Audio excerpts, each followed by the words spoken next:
વડોદરા શહેરની જ્વેલર્સની દુકાનોમાં ગ્રાહક તરીકે જઈને નજર ચૂકવી નકલી દાગીના મૂકી અસલી સોનાના દાગીનાઓની ચોરી કરનાર મહિલાને વડોદરા શહેર ક્રાઇમ બ્રાન્ચની ટીમે ઝડપી પાડી 3 ગુનાનો ભેદ ઉકેલ્યો હતો। વડોદરા શહેરમાં જ્વેલર્સની દુકાનમાં અજાણી મહિલાઓ દ્વારા છેલ્લા 3 દિવસ દરમિયાન ગ્રાહક તરીકે જઈને નજર ચૂકવી નકલી દાગીના મૂકી અસલી સોનાના દાગીનાઓની ચોરી કરતા હોવાનું ફરિયાદ મળતા ક્રાઇમ બ્રાન્ચની ટીમ આવી મહિલાઓ અંગે સીસીટીવી ફૂટેજ, ટેકનિકલ અને હ્યુમન સોર્સ આધારિત તપાસ કરી હતી। આ દરમિયાન એક શંકાસ્પદ મહિલા દાગીના બેસવા માટે માંડવી સોની બજારમાં ફરી રહી છે તે ચોક્કસ માહિતી મળતા જ ક્રાઇમ બ્રાન્ચની ટીમ મહિલા પોલીસ સાથે સ્થળ પર પહોંચી હતી।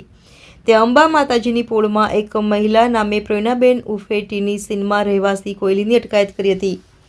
આ મહિલા પાસેના રૂમાલમાં બાંધી રાખેલ સોનાની એક ચેન, સોનાની 2 વીંટી મળી આવી હતી।